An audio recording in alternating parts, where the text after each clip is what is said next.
பிரதமர் மோடியுடன் மத்திய அமைச்சர் ஹர்தீப் சிங் பூரி சந்திப்பு. எரிவாயு தட்டுப்பாடு தொடர்பாக ஆலோசனை. தமிழ்நாட்டில் வணிக சிலிண்டர்கள் தட்டுப்பாடு தொடர்பாக முதலமைச்சர் ஸ்டாலின் ஆலோசனை. எண்ணெய் நிறுவனங்களிடம் கையிருப்பு விவரம் கேட்கப்பட்ட நிலையில் உயரதிகாரிகளிடம் கருத்துக்களை கேட்டறிந்தார். சமையல் எரிவாயு சிலிண்டர் தட்டுப்பாடு தொடர்பாக பிரதமருக்கு முதலமைச்சர் ஸ்டாலின் கடிதம். உணவகங்களுக்கு தட்டுப்பாடு இன்றி சிலிண்டர் விநியோகம் செய்ய நடவடிக்கை எடுக்க வலியுறுத்தல். அம்மா உணவகங்களை மேலும் முழுவீச்சில் இயங்க வைத்து எவ்வித தடையுமின்றி தொடர்ந்து உணவு வழங்கப்படுவதை உறுதி செய்ய வேண்டும். கேஸ் சிலிண்டர் தட்டுப்பாடு ஏற்படும் சூழலில் திமுக அரசுக்கு அதிமுக பொதுச் செயலாளர் எடப்பாடி பழனிசாமி வலியுறுத்தல். தமிழ்நாட்டில் 3 வாரங்களுக்கு தேவையான வீட்டு உபயோக சிலிண்டர்கள் கையிருப்பில் உள்ளதாக உணவுத்துறை அதிகாரிகள் தகவல். தங்கு தடையின்றி விநியோகிக்க மத்திய அரசுக்கு முதலமைச்சர் ஸ்டாலின் கடிதம். மக்களவையில் சபாநாயகர் ஓம் பிர்லாவை பதவி நீக்க கோரும் தீர்மானம் தொடக்கம். 10 மணி நேரம் விவாதம் நடத்தப்படும் என அறிவிப்பு. எரிவாயு சிலிண்டர் மற்றும் பெட்ரோலிய பொருட்கள் மீது அத்தியாவசிய பொருட்கள் சட்டம் அமல். நாடு முழுவதும் எரிவாயு தட்டுப்பாடு நிலவி வரும் சூழலில் மத்திய அரசு நடவடிக்கை. தட்டுப்பாடு காரணமாக சென்னையில் வணிக பயன்பாட்டு சிலிண்டர் விநியோகம் நிறுத்தம். சிலிண்டர் நிறுத்த அறிவிப்பை ரத்து செய்ய பிரதமர் மோடிக்கு சென்னை ஹோட்டல்கள் சங்கம் கடிதம். சிலிண்டர் தட்டுப்பாட்டால் தமிழ்நாட்டில் பல்வேறு உணவகங்கள் மூடல். சில இடங்களில் வணிக சிலிண்டர் விநியோகம் பாதியாக குறைப்பு. எரிபொருள் தட்டுப்பாடு உள்ளிட்ட விவகாரங்களை எழுப்பி மக்களவையில் எதிர்க்கட்சிகள் அமளி. பிரதமர் மோடி உடனடியாக பதவி விலக வேண்டும் என எதிர்க்கட்சி எம்பிக்கள் முழக்கம். வீட்டு உபயோக கேஸ் சிலிண்டர் முன்பதிவு கால இடைவெளி 21 நாட்களில் இருந்து 25 நாட்களாக அதிகரிப்பு.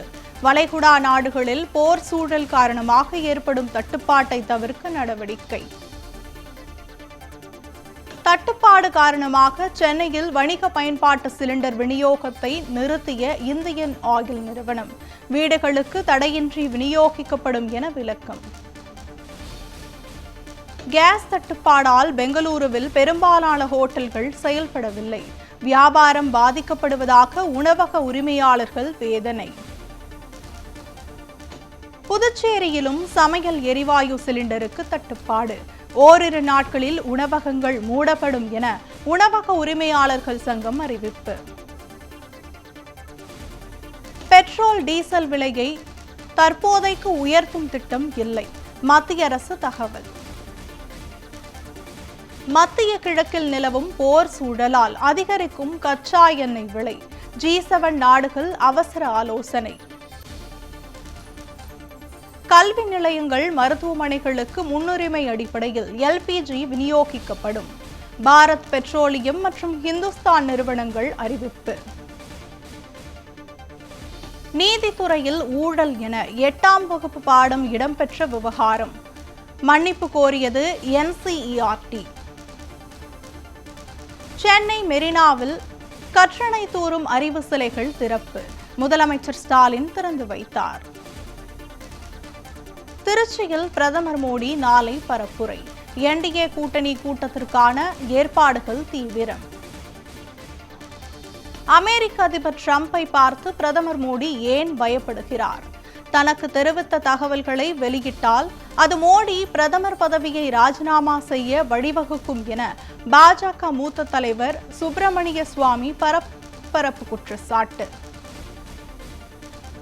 சென்னை கூடுவாஞ்சேரி அருகே மின்கசிவு காரணமாக வீட்டில் தீ விபத்து. 2.5 வயது குழந்தை, தாய், தந்தை என 3 பேர் உயிரிழந்த சோகம். மத்திய கிழக்கில் நிலவும் போர் சூழலால் பாகிஸ்தானில் பொருளாதார நெருக்கடி.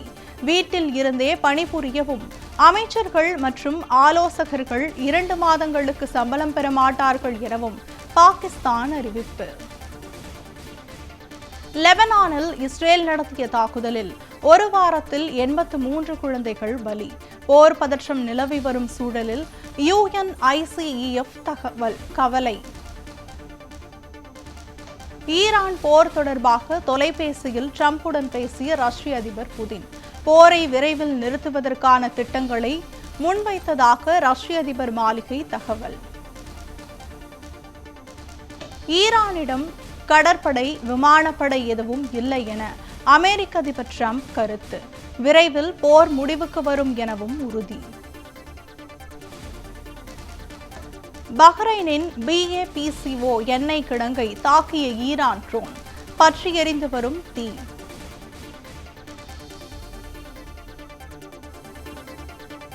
T20 உலக கோப்பையை வென்ற இந்திய அணிக்கு 131 கோடி ரூபாய் பரிசு அறிவிப்பு. இந்திய அணி வீரர்கள், பயிற்சியாளர்கள், பிற பணியாளர்களுக்கு பகிர்ந்தளிக்கப்படுகிறது.